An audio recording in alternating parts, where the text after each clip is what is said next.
Chapter 11. Pavel Pavlovitch means to marry. As he responded with this good evening, he was surprised at himself. It struck him as extremely strange that he met this man now without a trace of anger, and that in his feeling for him at that moment there was something quite different, and actually, indeed, a sort of impulse towards something new. "What an agreeable evening," observed Pavel Pavlovitch, looking into his face. "You've not gone away yet," Velchaninoff observed, not by way of a question, but simply making that reflection aloud as he walked on. "Things have dragged on, but I've obtained a post with an increase of salary. I shall be going away the day after tomorrow for certain." "You've got a post?" he said this time, asking a question. "Why shouldn't I?" Pavel Pavlovitch screwed up his face. "Oh, I only asked," Velchaninoff said, disclaiming the insinuation, and with a frown he looked askance at Pavel Pavlovitch. To his surprise, the attire, the hat with the crape band, and the whole appearance of Monsieur Trusotsky were incomparably more presentable than they had been a fortnight before. What was he sitting in that tavern for? He kept wondering. "I was intending, Alexey Ivanovitch, to communicate with you on a subject for rejoicing," Pavel Pavlovitch began again. "Rejoicing?" "I'm going to get married." "What?" "After sorrow comes rejoicing, so it is always in life. I should be so gratified, Alexey Ivanovitch, if... But I don't know, perhaps you're in a hurry now, for you appear to be..." "Yes, I am in a hurry, and I'm unwell, too." He felt a sudden and intense desire to get rid of him. His readiness for some new feeling had vanished in a flash. "I should have liked..." Pavel Pavlovitch did not say what he would have liked. Velchaninoff was silent.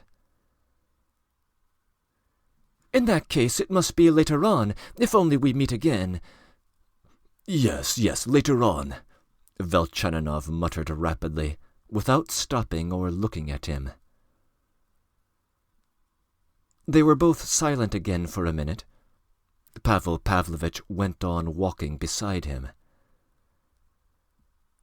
"In that case, good-bye till we meet again," Pavel Pavlovitch brought out at last. "Good-bye, I hope." Velchaninoff returned home thoroughly upset again. Contact with that man was too much for him. As he got into bed, he asked himself again, why was he at the cemetery? Next morning he made up his mind to go to the Pogoryeltsevs'. He made up his mind to go reluctantly. Sympathy from anyone, even from the Pogoryeltsevs', was too irksome for him now. But they were so anxious about him that he felt absolutely obliged to go. He suddenly had a foreboding that he would feel horribly ashamed at their first meeting again. Should he go or not, he thought, as he made haste to finish his breakfast, when, to his intense amazement, Pavel Pavlovitch walked in. In spite of their meeting the day before, Velchaninoff could never have conceived that the man would come to see him again, and was so taken aback that he stared at him and did not know what to say. But Pavel Pavlovitch was equal to the occasion. He greeted him and sat down on the very same chair on which he had sat on his last visit. Velchaninoff had a sudden and peculiarly vivid memory of that visit, and gazed uneasily and with repulsion at his visitor. "You're surprised?"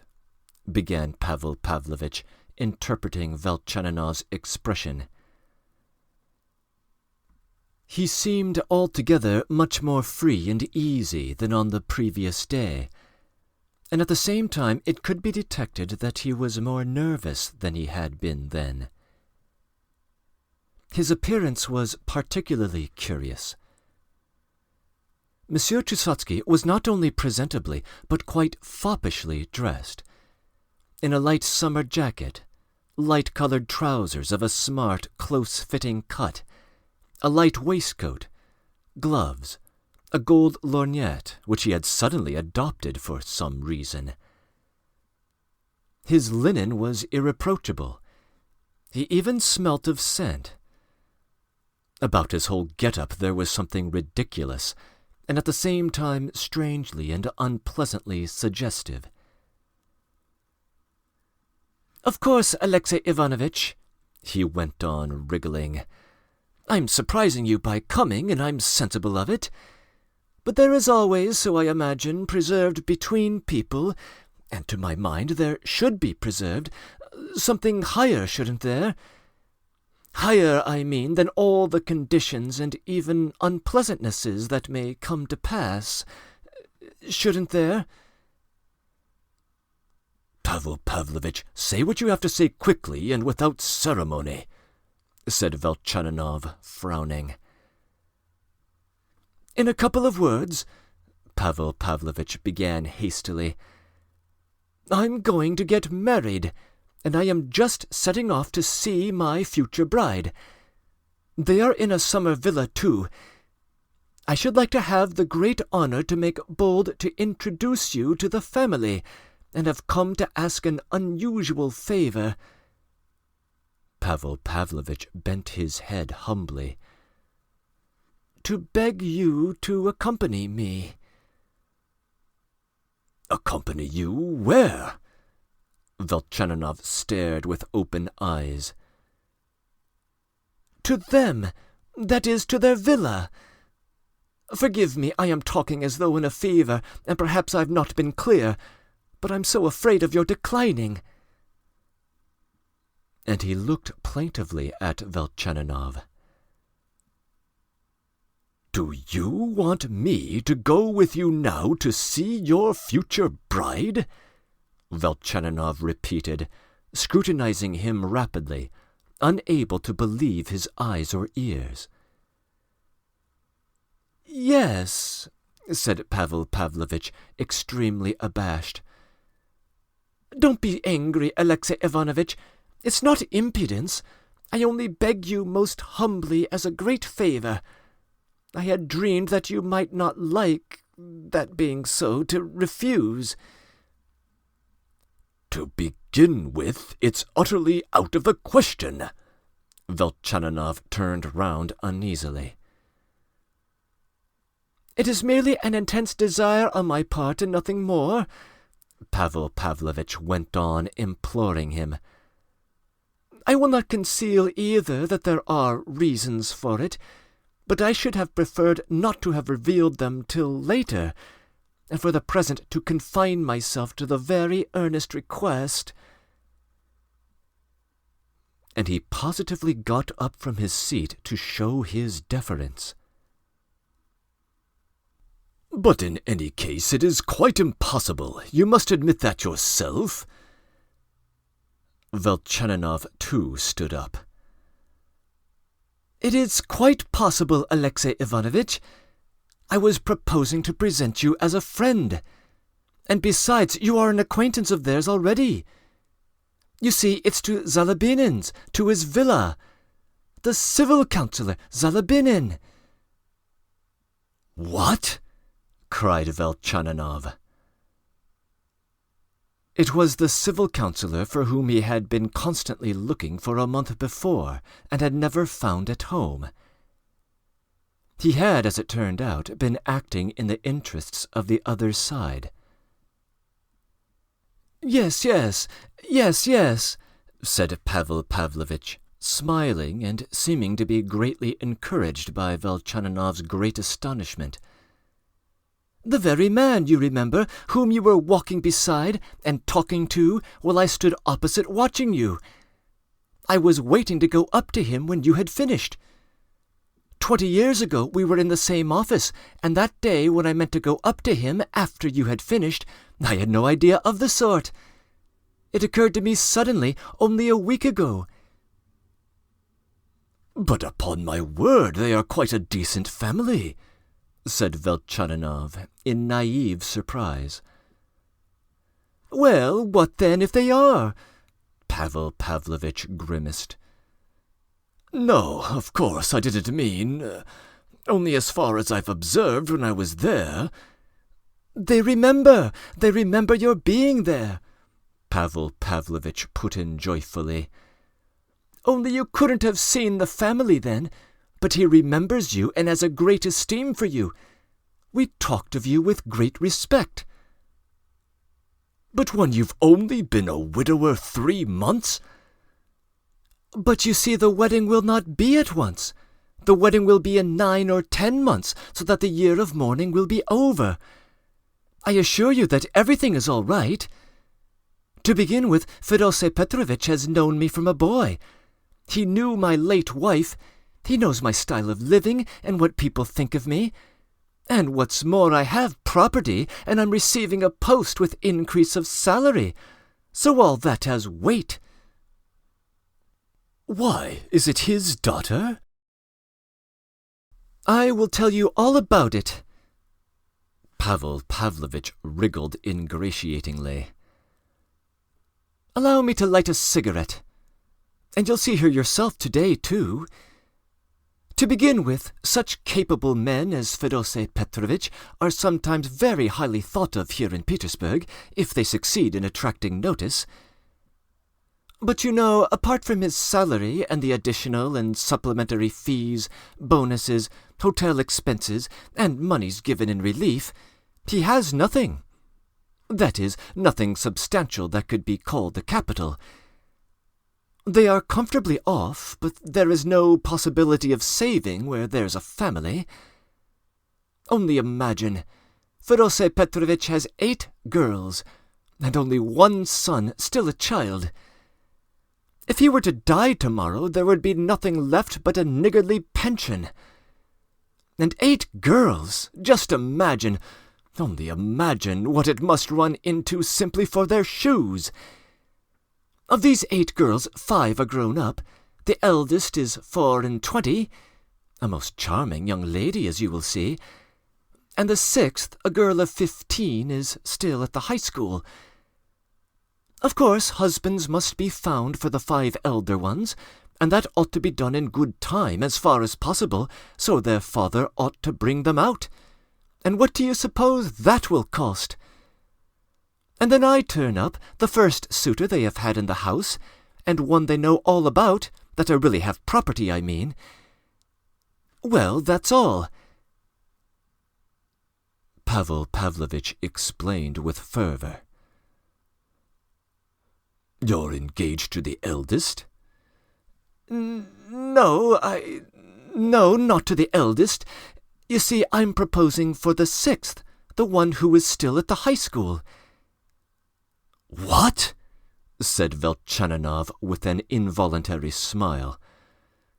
"Why, you say she's only 15. 15 now, but in 9 months she'll be 16. She'll be 16 in 3 months, so what of it? But as it would be improper at present, there will be no open engagement, but only an understanding with the parents. I assure you that everything is all right." "Then it's not settled yet?" "Yes, it is settled. It's all settled. I assure you all is as it should be." "And does she know?" "Well, it's only in appearance, for the sake of propriety, that they are not telling her. Of course she knows."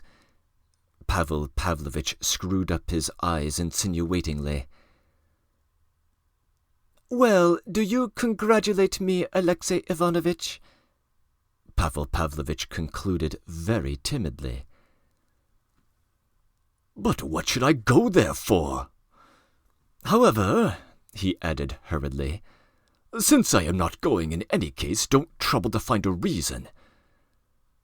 Alexey Ivanovitch... But do you expect me to get in beside you and drive off there with you? Think of it! The feeling of disgust and aversion came back after the momentary distraction of Pavel Pavlovitch's chatter about his future bride. In another minute he would have turned him out. He even felt angry with himself for some reason. "Do, Alexey Ivanovitch, do, and you won't regret it," Pavel Pavlovitch implored him in a voice fraught with feeling. "No, no, no." He waved his hands, catching an impatient and determined gesture from Velchaninov. "Alexey Ivanovitch, wait a bit before you decide. I see that you have perhaps misunderstood me. Of course I know only too well that you cannot be to me, nor I to you, that we're not comrades. I am not so absurd as not to understand that, and that the favor I'm asking of you will not pledge you to anything in the future. And indeed, I'm going away after tomorrow altogether, absolutely, just as though nothing had happened. Let this day be a solitary exception. I have come to you resting my hopes on the generosity of the special feelings of your heart, Alexey Ivanovitch, those feelings which might of late have been awakened. I think I'm speaking clearly, am I not?" Pavel Pavlovitch's agitation reached an extreme point. Velchaninov looked at him strangely. "You ask for some service from me?" he questioned hesitatingly, "and are very insistent about it. That strikes me as suspicious. I should like to know more about it." "The only service is that you should come with me, and afterwards, on our way back, I will unfold all to you as though at confession. Alexey Ivanovitch, believe me." But Velchaninov still refused, and the more stubbornly because he was conscious of an oppressive and malignant impulse. This evil impulse had been faintly stirring within him from the very beginning, ever since Pavel Pavlovitch had talked of his future bride. Whether it was simply curiosity or some other quite obscure prompting, he felt tempted to consent. And the more he felt tempted, the more he resisted. He sat with his elbow on one hand and hesitated. Pavel Pavlovitch beside him kept coaxing and persuading. "Very good, I'll come," he consented all at once, uneasily and almost apprehensively getting up from his seat. Pavel Pavlovitch was extremely delighted. "But, Alexey Ivanovitch, you must change your clothes now," Pavel Pavlovitch cajoled him, hanging gleefully about him. "Put on your best suit." "And why must he meddle in this too, strange fellow?" Velchaninov thought to himself. "This is not the only service I'm expecting of you, Alexey Ivanovitch. Since you have given your consent, please be my adviser." "In what, for example?" "The great question, for instance, of crape. Which would be more proper, to remove the crape or keep it on?" "As you prefer." "No, I want you to decide. What would you do yourself in my place, that is, if you had crape on your hat? My own idea is that, if I retain it, it points to the constancy of my feelings, and so is a flattering recommendation." "Take it off, of course." "Do you really think it's a matter of course?" Pavel Pavlovitch hesitated. "No, I think I had better keep it." "As you like." "He doesn't trust me. That's a good thing," thought Velchaninov. They went out. Pavel Pavlovitch gazed with satisfaction at Velchaninov's smartened appearance. His countenance seemed to betray an even greater degree of deference and of dignity. Velchaninov wondered at him and even more at himself. A very good carriage stood waiting for them at the gate. "So you had a carriage all ready too? So you felt sure I should come?" "I engaged the carriage for myself, but I did feel confident that you would consent to accompany me," Pavel Pavlovitch replied, with the air of a perfectly happy man. "Da, Pavel Pavlovitch," Velchaninov said, laughing as it were irritably when they were in the carriage and had set off. "Weren't you too sure of me?" "But it's not for you, Alexey Ivanovitch. It's not for you to tell me that I'm a fool for it," Pavel Pavlovitch responded in a voice full of feeling.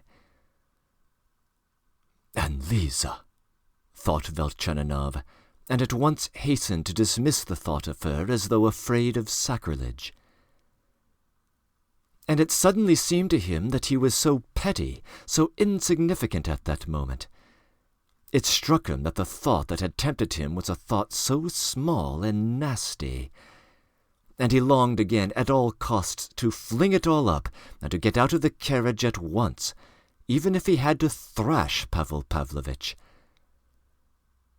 But the latter began talking, and the temptation mastered his heart again. "Alexey Ivanovitch, do you know anything about jewels?" "What sort of jewels?" "Diamonds." "Yes." "I should like to take a little present. Advise me, should I or not?" "I think you shouldn't." "But I feel I should so like to," returned Pavel Pavlovitch. "Only what am I to buy? A whole set? That is, a brooch, earrings, bracelets, or simply one article?" "How much do you want to spend?"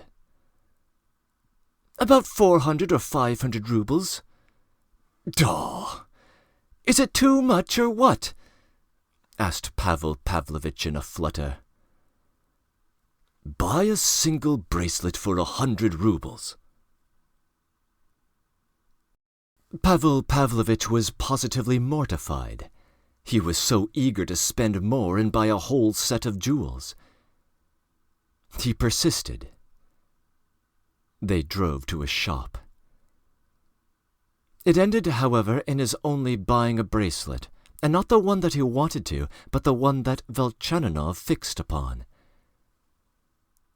Pavel Pavlovitch wanted to take both.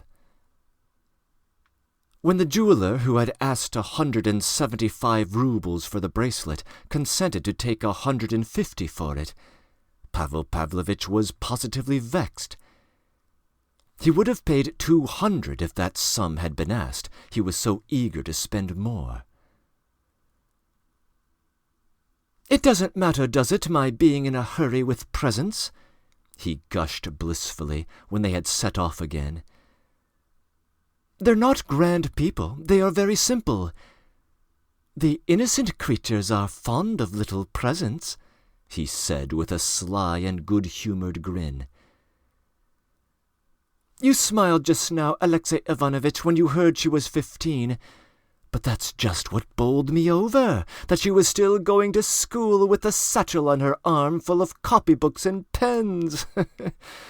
That satchel fascinated me. It's innocence that charms me, Alexey Ivanovitch. It's not so much beauty of face, it's that. She giggles in the corner with her school friend, and how she laughs, my goodness! And what at? It's all because the kitten jumped off the chest of drawers onto the bed and was curled up like a little ball. And then there's that scent of fresh apples. Shall I take off the crape?" "As you please." "I will take it off." He took off his hat, tore off the crape, and flung it in the road. Velchaninoff saw that his face was beaming with the brightest hopes as he replaced his hat upon his bald head.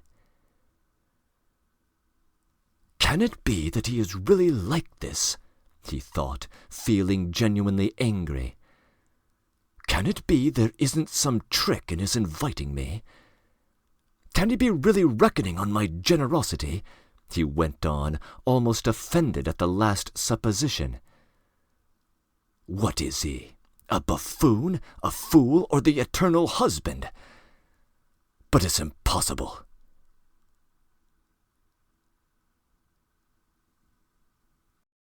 Breaking in. The backstory concerning the civil councillor Zalabinin might need some clarification. The episode that Pavel Pavlovich recalls here comes from Chapter 2, and was the fourth of 5 encounters Velchaninoff had on the streets of Petersburg with the gentleman with crape on his hat. Zalabinin had been a target for Velchaninoff for the purpose of his lawsuit over an inheritance, and was representing the opposite side of the case. We know from Chapter 10 that the lawsuit has now been settled, very much in Velchaninoff's favor. Pavel Pavlovich, for his part, seems originally to have been targeting Zalabinin in order to procure a better post in the civil service. He claims in Chapter 3 that he came to Petersburg for professional reasons, and Zalabinin is an old and valuable contact for him. The interest in his daughter appears to be a recent development. Of course, it is also more than a little bit creepy. Older gentlemen did marry younger women at the time, but 16 would be the youngest eligible age, and Pavel Pavlovich hopes to procure this girl shortly after that critical birthday. Velchaninoff might not be entirely innocent either. It is worth noting the unnamed temptation our protagonist feels over the social gathering in front of him, as well as the history of sexual deviancy that was hinted at in Chapter 1. Like Velchaninoff, we might be forgiven for suspecting some trick from Pavel Pavlovich in insisting on his coming with him. The simpler explanation, though, is that the suitor knows that the esteemed Velchaninoff will add some credibility to his suit, and believes that Velchaninoff owes him this favor given past events. Whether there may be some deeper motivation here is a matter of speculation, which we will be in a better position to provide as we go forward. End of comments.